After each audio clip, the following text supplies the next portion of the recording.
Good afternoon, everybody. Thank you so much for joining us today on the Dade County Weekly Update. Remember, you can type in your questions in the comment section during the live update. And if you don't want to ask your questions during the live update, you can always email us at info@dadecounty-ga.gov. Thanks for coming to the right place for the right information. Today is definitely an update you're going to want to share with your friends. You might even want to start a watch party so people can see this and you can hold your own comments and discussions. We have a lot of people on today's update giving a lot of very valuable and pertinent information that you will be interested in, I guarantee you.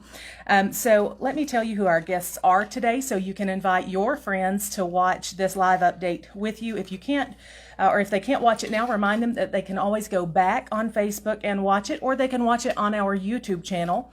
Also, KWIN shares our updates on their station and on itvchattanooga.com. So today, our guests today are Alicia Juhl with Henderson, Hutcherson, McCullough. That's our accounting firm. And Ms. Juhl is going to talk to us about our annual audit. Many of you may know that we have an annual audit. Some of you may not, but it is something that we go through every year. And so she's going to be discussing that with us today. We have Sarah Moore with the Historic Preservation Commission. She'll be talking about the historic courthouse renovations. Jane Dixon with the Alliance for Dade, Christy, Ballard, and Marshana Sharp from the Dade County Public Library, Carolyn, Hixon from the Board of Elections, and of course County Executive Ted Rumley with our COVID update. Here are a few reminders that I'd like to give you before we actually get into our program. Early voting does end tomorrow at 2 o'clock, and after that date you will need to vote in person on Election Day, which is next Tuesday, November the 3rd. Remember, all 7 precincts will be open from 7 o'clock a.m. until 7 o'clock p.m. And also remember, no campaigning 150 feet from the polling place. And this includes no clothing with the name or logo of any candidate, and no face masks with logos of candidates. Remember, if you voted in the June election, that does not count for this election. This election, November 3rd, is the major election for this year. So make sure to get out and vote. You can vote early until 2 o'clock tomorrow, or you can vote in person next Tuesday, November the 3rd. There will be no voting on Monday. So also, one more reminder, Halloween is this weekend, and I want to remind you that it is time to fall back. So make sure to turn your clocks back 1 hour on Halloween night. So clocks go backwards 1 hour. If you need help remembering that, we will be putting out a reminder on our Facebook page. For those of you who don't know how to do this, you can always choose to see our Facebook feed first. You just go to the 3 dots in the upper right-hand corner on our feed, click See First, and you can do that. We are thankful that the storm did not hit us the way that it was. We are appreciative to our Dade County Emergency Management Agency for keeping us updated with that. Just so you know, they also have a Facebook page and a Twitter account for those of you who would like to follow them on Twitter. So without further ado, we will start this program today with Jane Dixon with the Alliance for Dade and Marshana Sharp with the Dade County Library.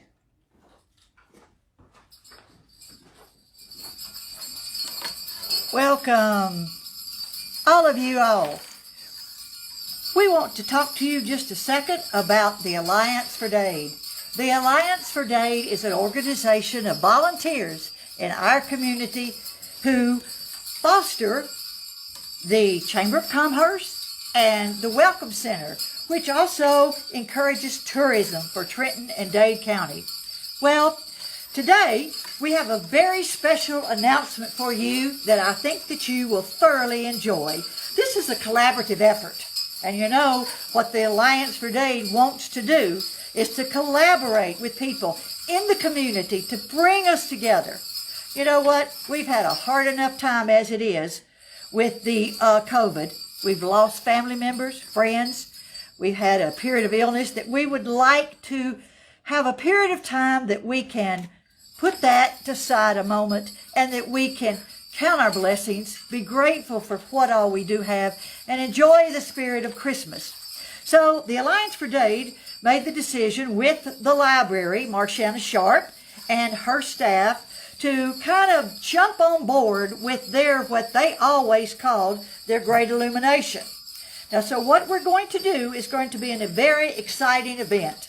And what we want to do is to ask people on December the 5th, a holiday cheer, to come to Trenton. Go shop. Go in places you've never been. Go to your favorite restaurant. Get a takeout. Take it home. Enjoy your meals from our merchants in our town. Buy things December the 5th, which will be our grand celebration day of this holiday season. It will be an event which we will be calling the Light Up Trenton. And what we will be doing with the library will be celebrating the grand illumination. At that time, all the storefronts, the buildings, the empty places that you never thought had any life to them, they will be lit up. It will be a Christmas season to remember.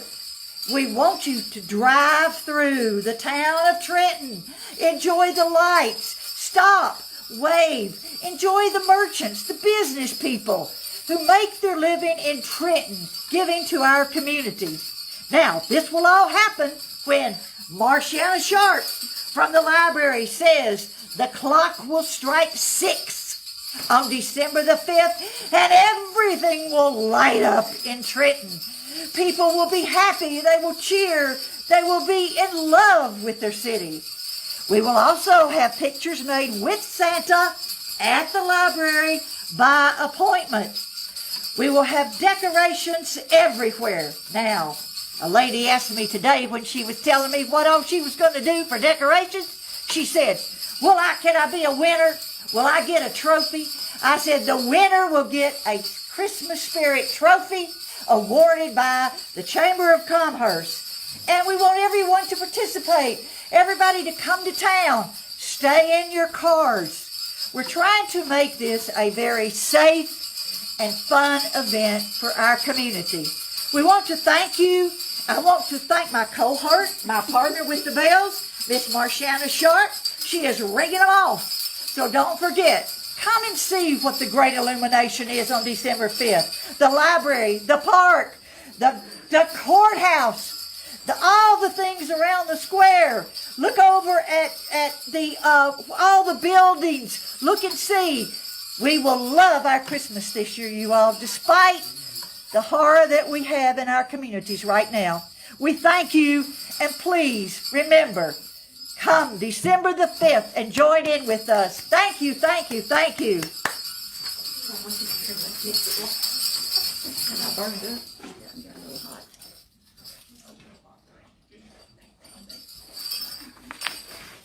Good afternoon, everyone. I'm here to talk to you about the Joint Trenton-Dade County Historic Preservation Commission. The Georgia Legislature adopted the Georgia Historic Preservation Acts, OCGA 44-1020, in recognition of the importance of historical preservation to the health, prosperity, and welfare of the citizens of Georgia. The City of Trenton and Dade County deemed the creation of a Joint Historic Preservation Committee of the City and County to be in the interest of the efficient use of taxpayers' funds and would allow the City and the County to draw on the interest and the talents of citizens residing in the incorporated and unincorporated areas of the county in historical preservation. On May 3, 2018, the Board of Commissioners of Dade County, Georgia, adopted Ordinance Number 05-3-18, establishing the Joint Trenton-Dade County Historic Preservation Commission in cooperation with the City of Trenton's Board of Commissioners, who also approved a similar joint ordinance establishing the same. The Trenton-Dade County Historic Preservation Commission, sometimes is referred to as HPC, became effective July 1, 2018, and was officially recognized by the Georgia Department of Natural Resources Historic Preservation Division.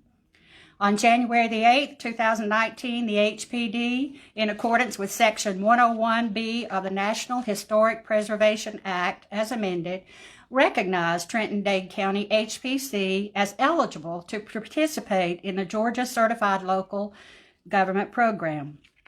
The Certified Local Government recognition allowed the Trenton-Dade HPC to apply for several federal and state grants offered for historic preservation of properties, assets, and zones throughout Dade County, Georgia.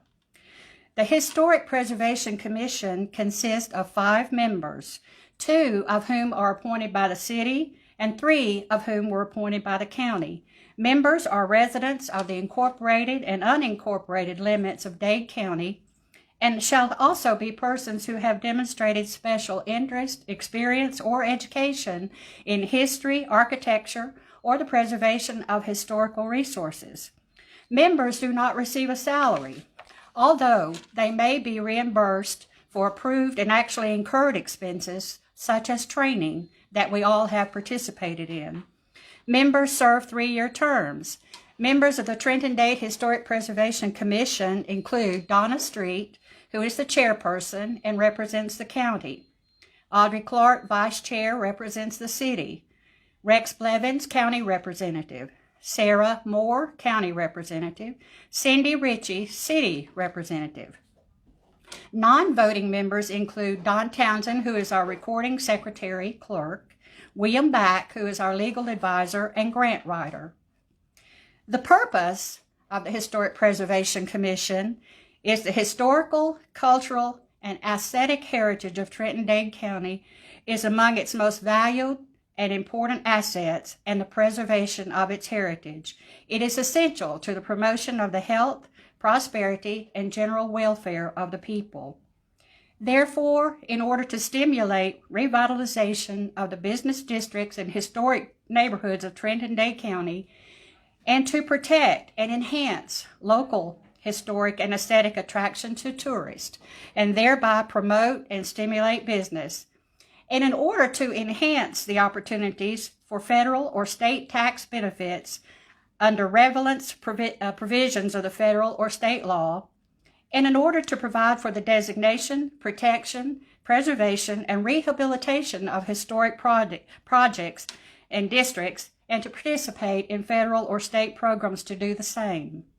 The local governing authorities of the City of Trenton and Dade County have declared it to be the purpose and the intent of an ordinance to establish a uniform procedure for use in providing for the protection, enhancement, perpetuation, and use of places, districts, sites, buildings, structures, objects, and landscape features having a special historic, cultural, or aesthetic interest or value in accordance with provisions of the ordinance. The initial goal, prior to the coronavirus COVID-19 world pandemic, all members of the local HPC attended 2 training opportunities, deeming them all to be considered officially certified members of the local commissioners by the state HPD. From this training, the members realized the need to update the local historic resources survey. The prior survey on file with the state was from 1975, and although outdated, this documentation was helpful in assisting this group to do another survey. So we have now established another historical resources survey, and the Trenton-Dade County HPC called for and approved the application for a grant by the HPC 2019 Historic Preservation Fund grant. It's the Historic Resource Survey, Phase 1 of the City of Trenton. Phase 1 Historic Resources Survey of the City of Trenton, Dade County, Georgia was completed. It consisted of a review of all relevant literature and records from the state and local services, a field survey, an inventory of all resources which are 40 years of age or older within the city limits of Trenton, and it limited recommendations for resource eligibility for inclusion on the National Historic Register of Historic Places. It identifies the residential architecture styles such as Folk Victorian, Queen Anne, Craftsman, Prairie, American Small House, Bungalow, Central Hallway Cottage, gable wing cottage, hall parlor, house with a central hallway, ranch, side gabled cottage, split foyer, and split level. Our future goal. The Dade County Courthouse is recognized as a landmark in Dade County. It is listed on the National Historic Register of Historic Places in 1980, and it was built by Barrett Construction Company in 1926. It has been determined or termed as carpenter style. It is made of brick and concrete. The courthouse is in the stages now of renovation, and I know a lot of you have asked what is going on at the courthouse. All windows have been replaced by private donations. Individuals purchased the windows or sponsored them. We now have 15 windows that have not been sponsored. So if any of you would like to sponsor one of those windows, we would be most grateful. When a donation is made, the donor's name will be placed by the window, and it could be in honor or in memory of someone. The special purpose local option sales tax, which we refer to as SPLOST, which has been voted on several times, those funds are designated, these funds for this project are designated for the historic courthouse, and they're being used along with private donations to restore this building to becoming vibrant once again. In addition to the installation of new windows, we are now in the process of repairing the roof substructure, which will consist of the demolition, temporary shoring, repair, and replacement of structural wood components in the attic of the Dade County Historical Courthouse. The intent is to perform work without penetration of the roof envelope or attic walls or the ceiling. The commission was awarded a 2020 Georgia Heritage Grant development for the courthouse roof structure in the amount of $20,000. More grants will be applied for other projects such as electrical and plumbing. We're continually having fundraising activities to support this project. There will be a 2021 calendar sales in the next few weeks that will feature school buildings in each area of the county. The Trenton-Dade County HPC created and sold an annual calendar for the last 3 years that displayed local historic places. Funds raised will be part of the restoration of the old historic building. The Dade County Board of Commissioners have designated one room inside this old historic building to serve as home of the Dade County Historical Society, where future historical documents and artifacts may be safely preserved. And thank you for your time, and thank you.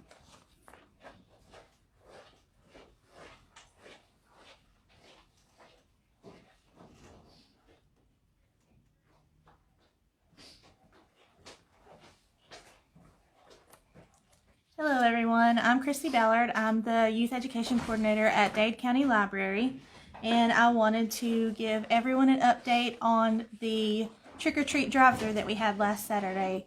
It was really rainy, but it didn't stop us from having fun, and we had given out tickets to everyone at the beginning that had the number of children that they had in their car. We did our best to keep everyone as safe and have as much fun as possible. But when we collected those tickets, we found that we did have 153 that we had given out, and we weren't able to get all of them. We missed a few, but our official count on how many people came through is just over 530 people. So we did have a lot of people in the community come out and enjoy it, and we had a lot of the children thank us and thank everyone in the community for putting it together.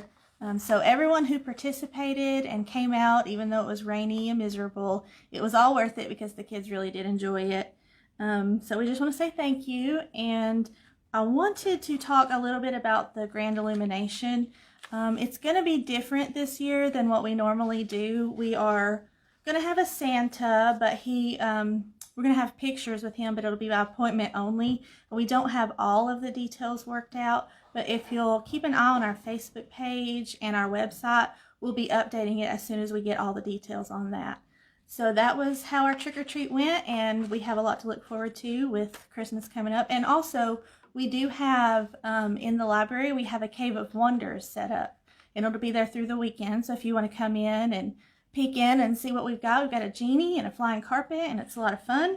And we also have a costume closet. So if you don't have a Halloween costume yet, you can come by anytime we're open and pick out a costume. Thanks.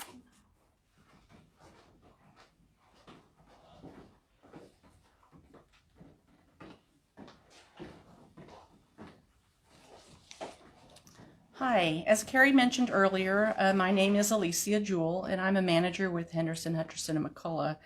Our team has spent the majority of the last 2 weeks here at the county testing their transactions for the year. And per state regulations, the county is required to submit an audit to the state within 6 months of year end. But due to COVID-19 disruptions, the state has issued a blanket extension through March 31st of 2021 for all local governments, and that includes the county. So during the audit process, you may wonder what goes on. Our team spends time testing different transactions throughout the year, covering all periods, and those are based on how we select those transactions is based on generally accepted government accounting standards. While we don't look at every single transaction in this process, those standards are set up to provide a framework where we look at the transactions that are most significant to the county and their accounting records. So, and this testing includes not just the Board of Commissioners office, but also the different constitutional offices as well. Another part of our audit involves reviewing different compliance requirements as well that are based on different things that the counties are required per the state. So this would include testing different 911 or law library expenditures to make sure they comply with the code. And then also the special purpose local option sales tax, there's expenditures and we have to tie those into the original approved referendum. There's also other various grants that come into the county throughout the year, and those are tied back to the grant document and tested as needed with those special government auditing standards. So this kind of provides an overview of what we do while we're here at the county. We will finish up the file and work through finalizing financial statements, and those will be presented at a Board of Commissioners meeting for final approval. So it gives you an overview of just what the county has to go through each year to stay compliant with the state regulations. So thank you for the opportunity to share with you today, and may everyone stay safe and well.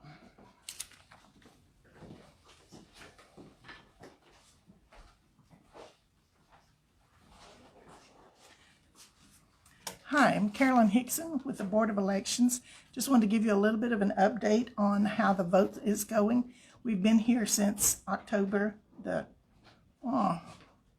I forgot when we started, the 20th? I don't remember now. But anyhow, tomorrow, Friday, is the last day that you can early vote. We close at 2 p.m.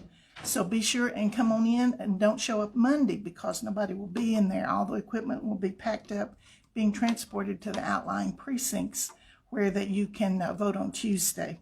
I want to thank everybody for the good attitudes of all the voters that have come through. It's been a pleasure and a joy to see how many people have come through. I do have some numbers about how many have voted. This is from yesterday's total. Another 200 people have voted since I did this yesterday. Trenton has 300,573 active voters. Of that, 1,303 have voted. Westbrow has 1,237 active voters, and of that, 443 of those have voted. New Home has 711 active voters, and 209 of those folks have come in. New Salem has 1,255, and they voted 361.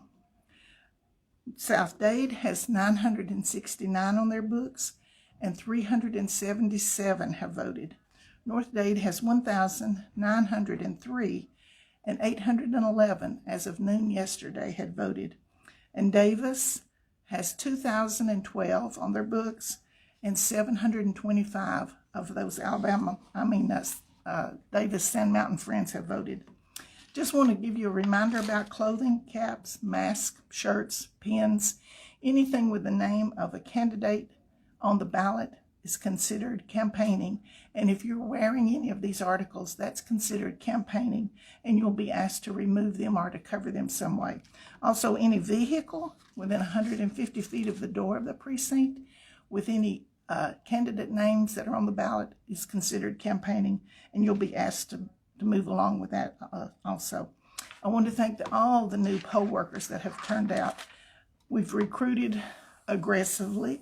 We doubled some of our numbers, and we have lots of new people going to be showing up next Tuesday. I can't say thank you enough for all those who've taken interest and worked with us. So just be careful when you go to the polls next week. It'll be dark, morning and night, so you might even consider a little flashlight, but be careful when you travel, and we'll see you again next time. Thank you so much.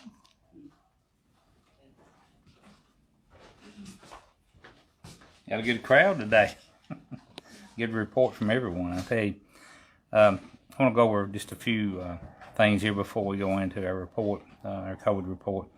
I've had some questions about the Davis, or in the Davis community, the Dollar General out there, what the schedule is, and I did talk to them since this morning. Actually, they called me about 10 o'clock, and the company that's actually doing the actual design work and the building, they've got to turn the keys over to that Dollar General April the 1st. So they've got a deadline, but they said that if November is really good, as far as working through November, it could be possibly 3 or 4 weeks earlier than that.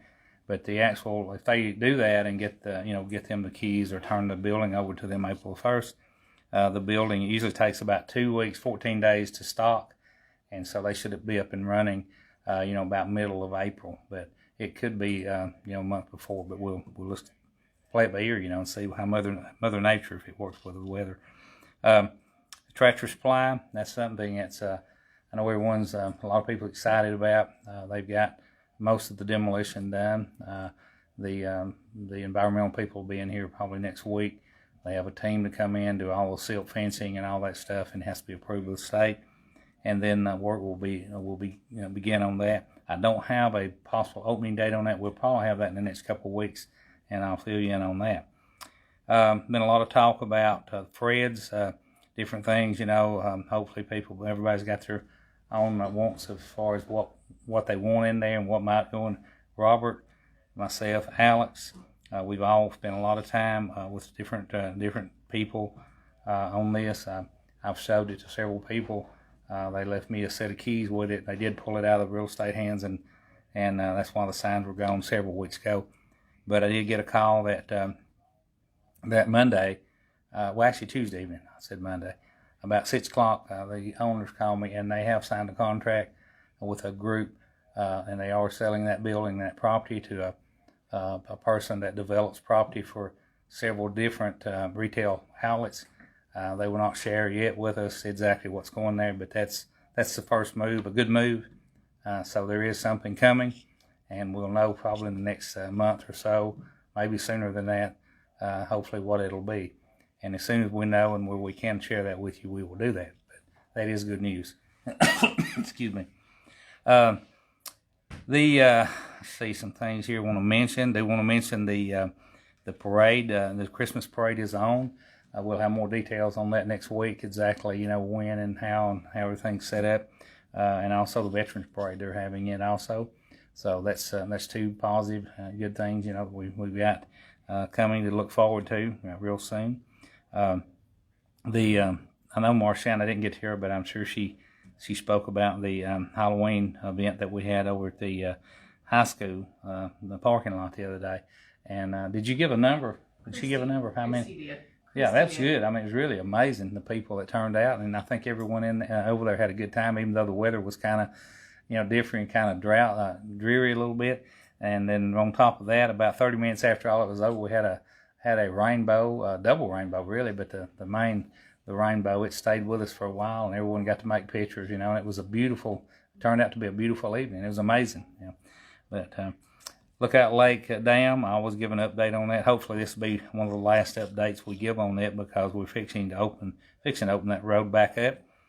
We've got all the paving finished on it, and we've got to drive the guardrail in next week, and we got just a little dressing up on the the side of the dam there on the lake side, and then we'll be finished with it. So we'll have traffic back on that hopefully by mid to end of next week. And I know everyone out there will be glad of that, but it turned out real well. went really good. The weather was really, again, helped on that as far as getting streamlined. The County Road 6, White Oak Gap Road, we were up there this morning about a couple of hours, and we're getting everything ready to get started on that as soon as we like just a day or so on our paving, our normal yearly paving, and we're going to pull our crews off and everything. We'll get up there. The first thing we'll do on that is drop a road off to the side in there, and then we'll get our drilling people in there to start drilling the big caisson holes to go down into the mountain there. And so we won't close the road until we totally have to, but because once we close it, I've said this, the road I know will be closed at least for 30 days, a month, possibly 2 months, and that'll have a lot to do with the weather. Days that we can work and can't work. But we want to take care of everything up there and get it fixed and be done with it. And that way, hopefully, it'll be many years before we have to spend any more money on that at all. So we'll give everybody about a week's notice on it. Of course, our 911 and everybody work with us on it as far as the ambulances and go around the fire trucks and all that. We've got our paving. As soon as we lay the last paving down, which will be hopefully next week, if not the first of next week, we've already contacted our striping people. We have to sub that out. We don't do that in-house, and we'll be doing quite a bit of striping here in the county, not only on our roads that we've just paved, but we've got some roads that need it badly now anyway, and then we'll be putting some reflectors back down. We're not going to put all of them back down because we're not sure how winter will hit us, and we'll because you put them down, and if it snows or ice, and we'll wind up plowing them right back up. But we will, for safety's sake, we'll put a few of those up on the striping. Let's see here now. Yeah, I've already talked about our elections. Be sure to remember, tomorrow's the last day to vote as far as early voting goes, and then there's no voting until Tuesday. They'll be setting everything up Monday, getting all the polls ready, and just don't forget that. And then Tuesday will be a big day. I'm sure there'll be a big turnout there. It amazed me how many people had already turned out in the precincts. That's very, very, very good. Driver services, they prefer you to make an appointment here, on Mondays, but they will take you if you want to wait. They will not turn you away. They assured me of that. So if you come down here, it's best to make an appointment. We do have a number online. I can give that to you now. It's 678-413-8400, and that's to make an appointment, for your driver's renewal of your driver's license, or you can go online. Carey keeps that on our site, and it's very, very easy to pull that up. Our COVID testing is going very, very well, I guess you would say that. I mean, they're busy, I know that, and a lot of people's taking advantage of it on Wednesdays. There's a lot of cars go through there, on the Wednesday, and I'm sure the other places in the other counties are doing the same. As you'll see, though, in my report here in just a second, our numbers are sure not going down; they're going up. So, is there anything, Carey, I'm missing? I've got everything here. I think that I made notes. I did mention the parade, which that's going to be big to a lot of people, and of course it'll be different than any parade you've probably been to. I know in Dade County anyway, because there's going to be a lot of guidelines to go by as far as we expect you to follow the rules. Try to wear your mask, and I don't think there's going to be any candy. Is that right? Thrown out from the vehicle? Is that? I don't know that they've determined. I don't know what. It's kind of up in the air right now, but it's going to be a great time, though. It's going to be a great time, and the Christmas parade is going to be right in line with our the lighting of Trenton, or the actual Christmas lights. So it's going to be a really nice event to come out to that evening. It'll be a good family evening. I'll go ahead and go into our COVID numbers. Dade County, as we speak today, we're at 356. Now, a week ago we were at 337. That's about 20. We're averaging about 20 positive cases a week. Like in the last 14 days, we've had 43 cases. So, and it's been that way, for a while. So we're actually hitting about 20 a week positive, and that's not good. Really, I don't know what to tell you any more than you're trying to do right now to prevent it. But the mask, it's very critical that you do wear your mask, and you do try to, keep your social distancing, especially at events, whether it be weddings or funerals or whatever, even ball games. Try to keep in mind, you feel safe, especially here in the county. But when I read these other specs here, or statistics on the other counties, and these are our neighbors, and a lot of times, especially at some of the ball games we have, you may look and be half the people be from Catoosa or Walker or Hamilton, and when you see their numbers, you don't know, you may be sitting by someone, not even think about it, and it could be transmitted, So I know it's going through a lot of our churches right now, and so you need to pray for these people. But just mainly is just use common sense and don't let your guard down. But as I said, we're at 356 and we were at 337, last week. We've had a total of 6 deaths so far, when we've had 23 hospitalizations out of those numbers. Walker County, now they're at 1,894. They were at 1,795, last week. Now, we're averaging about 20 a week. The last 14 days, Walker County's had 191 positive tests.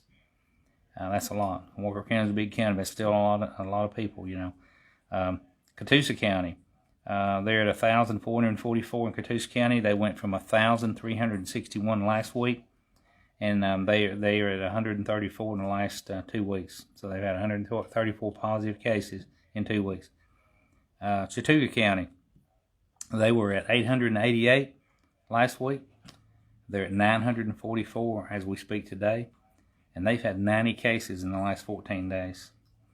Whitfield County, which is a lot larger county, they're at 5,469 positive cases.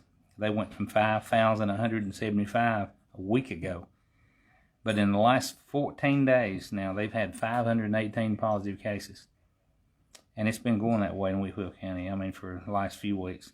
Gordon County, they went from 2,235. They're at 2,387. And they've had 321 in the last 14 days. Floyd County, which is in Rome, they're at 3,975 today, and they were at 3,710 a week ago. But they're averaging right now, they're at 440 in 14 days. There's still 1,888 cases out there that's not been linked to different counties, and that changes, that varies, from week to week. Totally in Georgia, we've had 7,876 deaths, and that's up from 7,704 a week ago. Moved down to Tennessee, to Hamilton County, which is one of our closest neighbors, where a lot of people work. They're at 12,057 today, and last week they were at 11,289.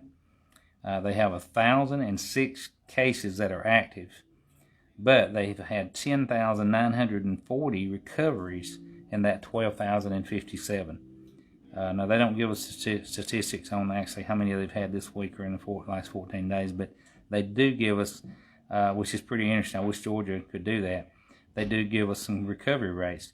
Marion County, they went from 715 to 809, and they have 111 active cases right now, and they've had 688 recoveries, and they've had 10 deaths. Grundy County went from 525 to 585. They have 65 active cases. They've had 509 recoveries and 11 deaths. Sequatchie County, they went from 230 last week, and they're at 357. They have 37 active cases as we speak. They've had 318 recoveries and 2 deaths. Midge County, they went from 297 to 332 today. They have 56 active, and they have 270 recoveries with 6 deaths. Bradley County, they went from 3,447 active cases to 3,667. They have 299 active cases as we speak today, but they've had 3,345 recoveries. Out of that, 3,667, which is great. That's really, really good. They've had that many recoveries, but they actually have had 23 deaths out of that. Moved down to Alabama. These are our close friends here, Jackson and DeKalb. Jackson County, they went from 2,100 to 2,253 in a week's time. They've had 17 deaths, and they've actually had 365 cases test positive in 14 days. Moved down to DeKalb County. DeKalb County, at this time, they have 3,554 active cases. And they went from 3,302. I'm sorry, that's not active cases. That's reported since it started. But they actually increased from 3,302 to 3,554. They have 29 deaths, but they've had 557 cases in the last 14 days positive. So as you look at these numbers, and if you forget them, go back and replay them. And I think, do you post this online? This page? Have you done that? Okay. But anyway, you can go back and listen. I mean, because things are, they're going up, and with this cold weather coming in, we don't know really what's going to happen. But the more confinement we have with people staying in, out of the cold and staying in heated rooms, and even at basketball games now, just please be cautious of this is real, and try to be careful. We do have the links on our website where they can see to Georgia, Tennessee, Alabama. That's good. That's very good. Yeah. Have we got any questions? Anyone got anything? There is one question. Okay. There is one question, and that is the Dade County Health Department doing flu tests or flu shots? Flu shots. Sorry. They are, flu and I shots. don't know their schedule. I know they have plenty of. I think they have plenty of the actual the shots, and I don't know. I know you need to call, I guess, and make an appointment. But yes, they are giving the flu shots, and it's something that they really, the federal government and state, they're really advising people to try to get your flu shots. Do that because this is there's symptoms are real close to this COVID-19, and it simplifies things if there is such a thing, to go ahead and get your flu shot. Try to fight that off, and because we know we've got a shot, that you can take for that. And it is really I think I mentioned this morning. I know back when they first started doing the flu shots, I don't remember exactly the percentage, but it was like a 60-40%, chance that it would actually, take care of you, 60%. But now, I think these shots, from what I understand, they're up about 99.9%, on that. And another shot you might think about too, some of you people out there, I've never thought about it. I know I hadn't. My mother was talking about the other day, is a shingles shot, and also they do give them a pneumonia shot, and there again, that pneumonia shot is something. It's very, very. I think it's up to they're about 90%, 99%. But something to talk about when you call about your flu shot. If you're even the least bit interested in it, talk to them, because they do that down there too. And so anyway, but if you got any questions or need me for anything, my number is 423-667-8999. I'm very easy to call. To actually get a hold of. I do answer my phone, as do all of our commissioners. And our number here is 657-4625. And we're here. We're public servants, and we're here to serve you. And appreciate everyone, tuning in. And we just appreciate everyone working with us. So see you next Thursday at 3 o'clock.